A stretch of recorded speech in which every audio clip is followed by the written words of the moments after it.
bien sauce. Je suis bien rinços, mais vous inquiétez pas, on en a encore dans le coffre. Si ce n'est quand même que je vais prendre une légère pause pour me mettre du sucre dans l'organisme. Donnez-moi 20 secondes, s'il vous plaît.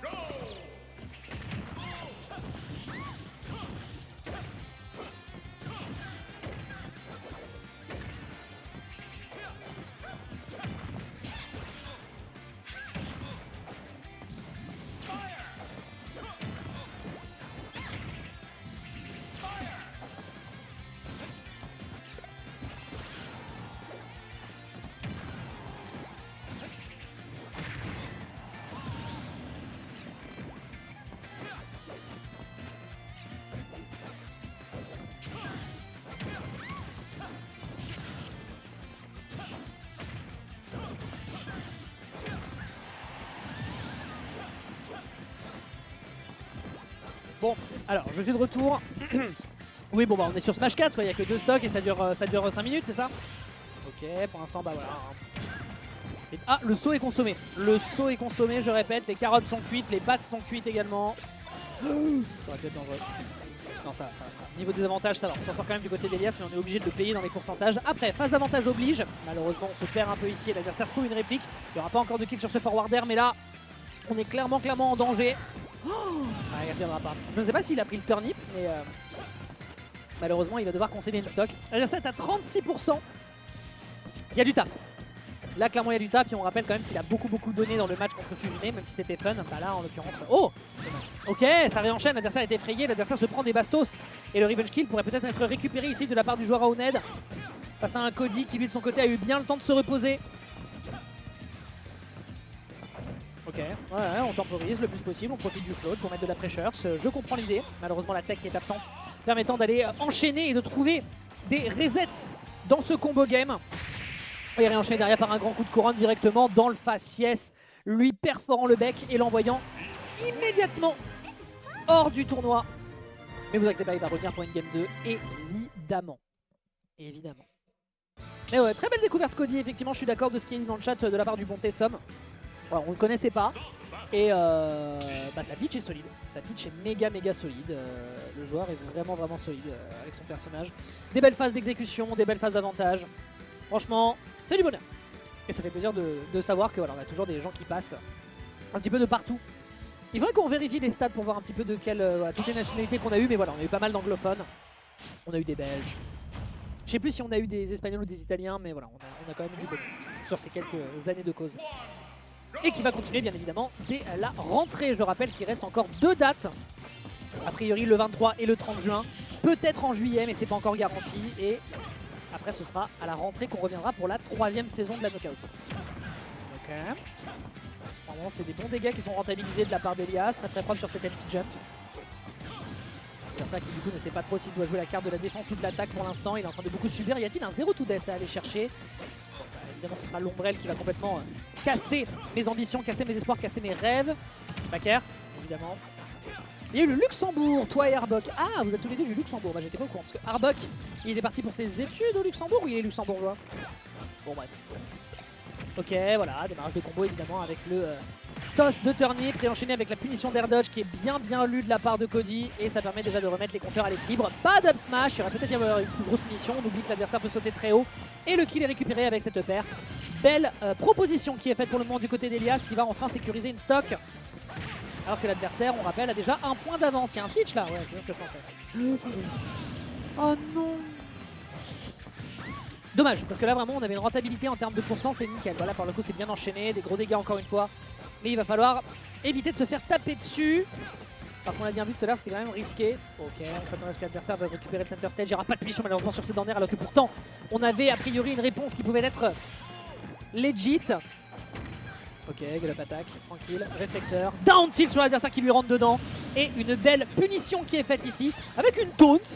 Parce que visiblement la diplomatie c'est pas le fort d'Elias, que la violence. On a consommé son saut. On a consommé son saut. Ok, on est obligé de revenir. Je crois pas qu'il ait d'option pour empêcher cette ombrelle de le faire revenir sur le terrain. Corner. Pas de réplique malheureusement. Tac, il y a l'attaque à nouveau. Voilà, on empêche l'adversaire de venir au contact. Et vraiment, t'as une meuf en robe de mariée qui arrive, toi tu sors ton Glock, tu lui dis non, c'est pas moi le ouf. Ok. Ok, Mario Golf annoncé sur Switch 2, mesdames et messieurs. Le leak. Ok, close quarter, bagarre, close quarter. Comme disait Elias, visiblement c'est les trucs les plus intéressants dans Smash Bros. Oh là, spot dodging tout down tilt, retourner de l'autre côté. Vraiment, il donne tout. Il donne tout, Cody. Il veut absolument rattraper son retard. Et ce sera enchaîné avec la Classico qu'il a déjà fait précédemment. Avec le upper à la suite d'un down tilt. On a souvent tendance à sous-estimer à quel point le personnage peut te sauter dessus en juggle. Le personnage, on rappelle, parmi les deuxièmes sauts les plus hauts du jeu, enfin même les doubles sauts les plus hauts du jeu avec Greninja notamment. Le personnage te rentre dedans, tu anticipes mal ta distance et le père arrive quand même très vite, donc du coup tu n'as pas le temps de répliquer. Très bien vu ici pour le moment du côté du Falco.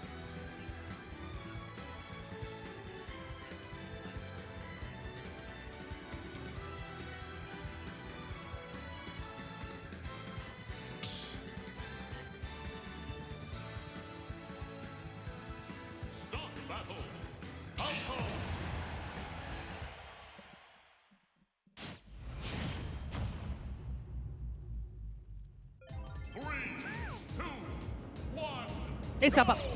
Game numéro 3, égalité. Et on décidera de partir sur du Holo Bastion. Avec une plateforme centrale qui a priori pourrait servir, je suppose. On rappelle aussi que c'est un plafond qui est parfaitement, qui est très bas, bas comme celui de PS2. Donc on a peut-être des trucs à aller chercher en la matière. On a peut-être un peu plus de largeur, ce qui veut dire qu'on peut peut-être un peu plus setup des choses et esquiver un peu plus le contact. Après tu me diras sur PS2 le terrain était aussi large.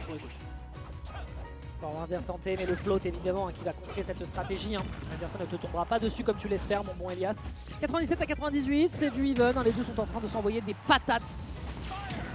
Et je suis très heureux de voir qu'on a un peu de bagarre parce que vous savez très bien à quoi va ressembler le set juste après. Ok, kill à l'up smash en lui rentrant dedans et de la pression on shield. Un plafond normal qui plafonne. Ouais, voilà quoi, deux plafonds bas quoi. Deux plafonds bien bas quoi, du plafond bien plafonné. C'est du bel ouvrage. C'est du bel ouvrage. Ok. Pression sur le corner, déjà 40% de sécurisé. On récupère le turnip, mais ça ne servira pas à grand chose. On plaque l'adversaire au sol, mais on réenchaîne de l'autre côté à grand coup de down tilt. Into upper. Bon, de la pitch qui pitch. De la pitch qui... Ouh, aïe, on a voulu peut-être trouver une punition ici. Peut-être que la trajectoire n'était pas celle à laquelle il anticipait. Et derrière, on se baisse un petit peu avec Lord Dogship pour proposer l'up smash. Ce qui fait que l'oiseau, même s'il vole, malheureusement, il y aura un missile sol-air qui va l'attraper. Il était en train de cook. Clairement, il savait dans quelle trajectoire il devait balancer ses projectiles. Il savait. Et de l'autre côté, Elias a quand même trouvé une petite porte de sortie dans laquelle il pouvait se dérober. Oh, belle tentative. Oh là, plus de saut. Ouais, plus de saut. Il a un peu overextend peut-être. Un peu beaucoup. Et ce faisant, derrière, on a un Cody qui va reverse, trouver l'ouverture, trouver la parade et l'empêcher de revenir sur le terrain en étant conscient qu'il manquait de ressources. Ce faisant, c'est un 2-1, une Game 4 en faveur de Cody pour le moment. On est dans les cordes, mais on n'est pas encore en cage. Et le Faucon a peut-être encore des arguments à défendre. Et au vu de ce qu'il nous a proposé contre Suzune, il a clairement de la ressource, notre bon Elias, parmi les meilleurs joueurs de la région parisienne avec son Falco. Parmi les sub-top players. Et on espère qu'il ne manquera pas à sa réputation face à un Cody qui pour le moment est en train de proposer... Oh là là, pardon! Excusez-moi! Mais qu'est-ce que c'est? Mais d'où ça vient? Même Mutay s'y prend des notes! Ok, alors là par contre c'était stylé de fou et il reviendra pas! Il reviendra pas sur cette interaction! Les 25 secondes les plus tendues de mon existence! Ah ouais! Ah, visiblement le club qui tape par le haut, ça surprend sur un adversaire qui te voltige autour. Il va falloir rester vissé au sol. A priori le message qui est envoyé. Après le problème de rester vissé au sol contre Peach, c'est que elle de son côté elle profite de ses aérios quoi. Et la petite pression dans le chien. Attention quand même à la gueule du bouclier qui est en train de se réduire à l'état de Skittles. On aura une très belle tech lui permettant de retrouver une phase d'avantage. Et on est à nouveau sur du simple au double. Pas du sur du quasi égalité dans les pourcentages, c'est pas du simple. Ok, grand coup de couronne dans le faciès. Nouvelle pression à nouveau en profitant du float. Je me demande si le float... Tiens, question à poser à Nono. Est-ce que là, la gallop attack a été nullifiée par le float ou pas? Parce que pour le coup, je crois qu'il l'a quand même bien esquivé pour mettre le backer ensuite. Ok. Oula, attention à Paris Grab. Ouais, attention à Paris Grab quand même, ce serait quand même dommage.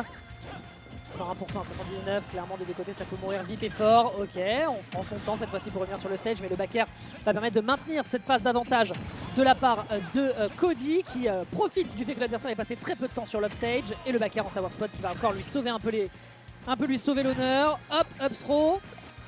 Oh!